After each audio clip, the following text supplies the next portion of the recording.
First at 4, there is a potential break in the case of a hit and run that left a 6-year-old girl dead in Dearborn.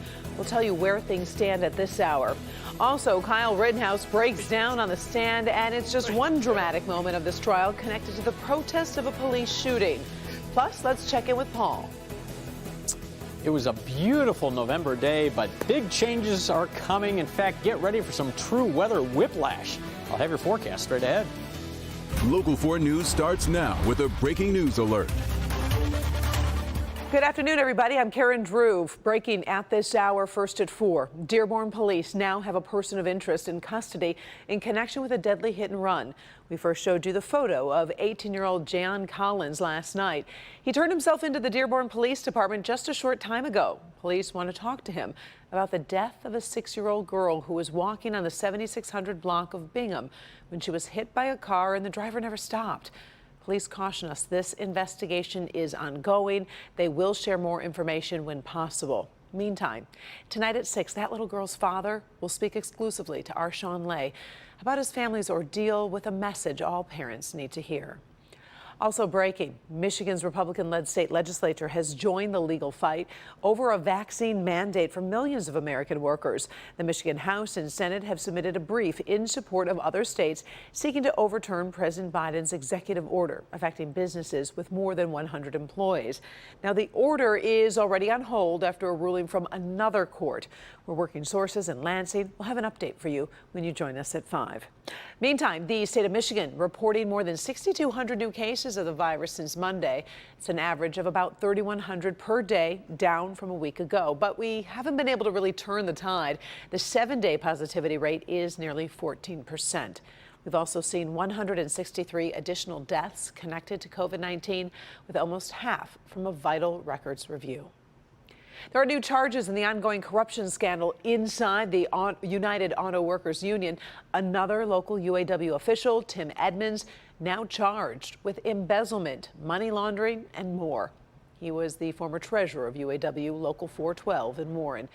Federal investigators say he drained the union's accounts of $2 million, then spent it on gambling, high-end cars, and luxury clothing. He is the 17th person charged in the investigation. The union says its enhanced auditing processes discovered the problem and reported it to law enforcement.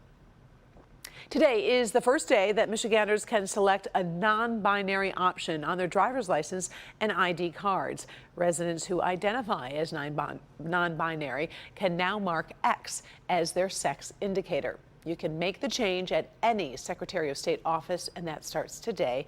Secretary of State Jocelyn Benson says she's been working toward this goal since 2019. We understood how critical it is that your government documentation accurately reflect who you are. So today's announcement is not an achievement. Rather, it's an affirmation. It demonstrates that our department and the state of Michigan recognizes each and every resident for who they are. In providing this option, Michigan is joining 20 other states and the District of Columbia. The U.S. Department of State is also working to offer a similar option on the U.S. passport. All right, let's take a quick look at the first forecast. It is gorgeous out there right now, a beautiful fall day, but we are going to look into the evening and beyond. For the latest, here's meteorologist Paul Gross. Yeah, hey, Karen. Yeah, it was a fantastic day. I mean, come on. You know what November can be around here. It wasn't today. Today, just lots of sunshine. We had those high, thin clouds in the afternoon. That doesn't ruin the day. Nope. And temperatures have already started to fall a little bit. We had 54 degrees in a lot of these cities here last hour, but 51 right now in Monroe, 53 in Lapeer, 52 in Ann Arbor, and 53 over at Metro Airport. And right now, Storm Tracker 4 is dry. You can see a general organized area of showers here moving eastward, so we're going to be dealing with that tomorrow. We'll time that out for you in just a bit. Now, this little tongue here extending eastward, some models try to bring maybe a couple of sprinkles or a brief light shower to a couple of us overnight tonight.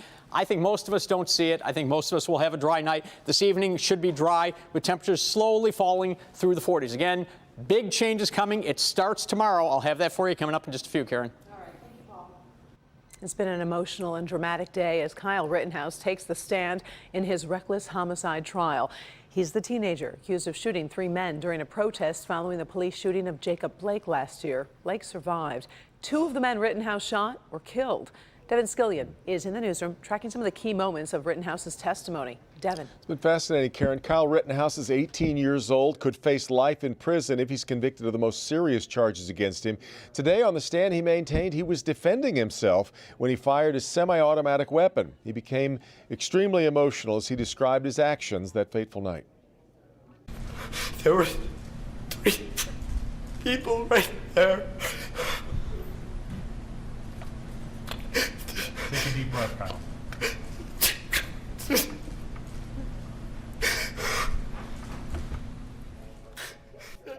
It's been a very charged afternoon. Rittenhouse became so overwhelmed he could barely speak. As you can see, for nearly 40 seconds, the judge then called for a recess. Many observers wondering if the show of emotion will help him with the jurors, though.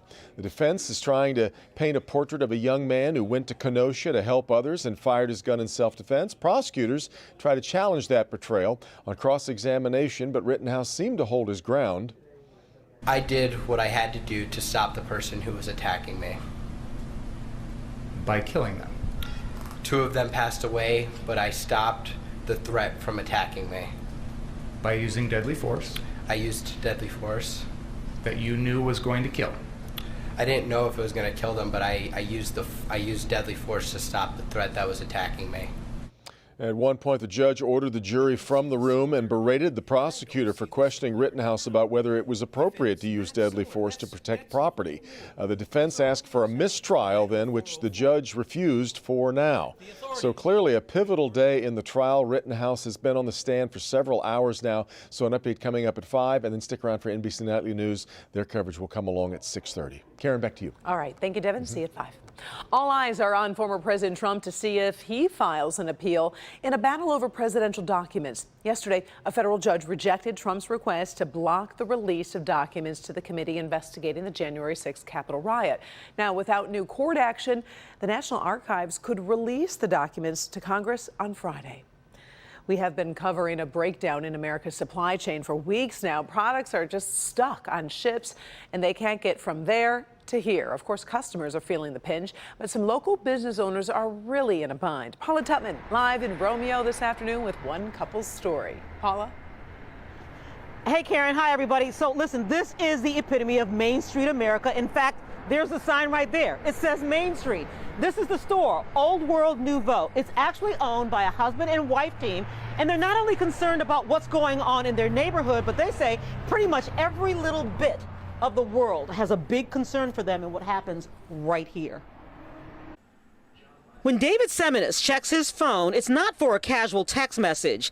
It's to check orders, lots of them, sitting out there somewhere on a ship. I would say, thousands of dollars when it comes to like furniture. And then with accessories, my sales rep even tells me, she'll say, it got stuck in the Panama Canal when there was the issue a while back. Donna and David are retired teachers who turned their love of old things into the dream of small business. Their shop, Old World Nouveau, specializes in interesting furniture and furnishings, most of which are imported from faraway places. Having a bare store was really challenging in trying to stage it, so it looked like we had more product than we did.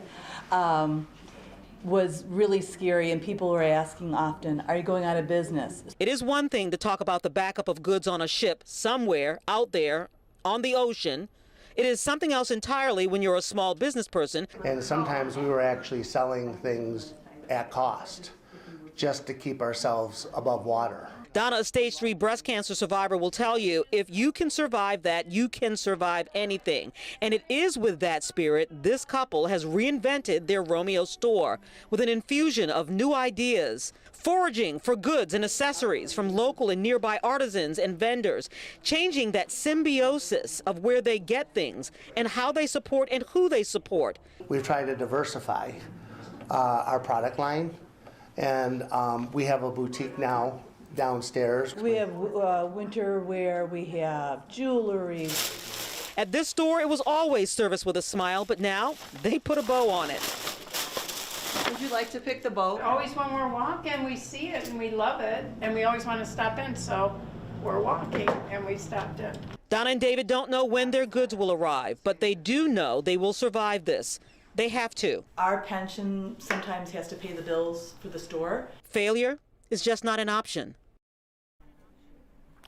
Yeah, so when things do get to port, the question will be whether or not there will be workers there to unload them, truck drivers to get the goods to them, and they also have to compete with those boxes that can just be left at your door. But what they will tell you is with those boxes left at your door, you won't get a smile, you won't get a bow, and you won't have the promise that you are helping keep American businesses in business this holiday season, Karen. Paula, that's such a darling store, too. You got to give them credit for trying to reinvent and then at the same time support other artisans who are trying to sell their products. Yeah, a whole change in the business model. Yeah, definitely. All right. Thank you, Paula. We appreciate it. Paula Tutman live in Romeo. Still ahead, first at 4, Facebook, trust and conspiracy theories. We have the results of a new poll that doesn't look great for the social media site. Also ahead, a new charge in the dramatic TikTok rescue case. And I'll remind you about that hand signal that everyone should know because you never know when you might see it or need it. And don't let today's sunshine fool you. Big changes coming. We'll see what's ahead in the 7-day forecast right here, first at 4.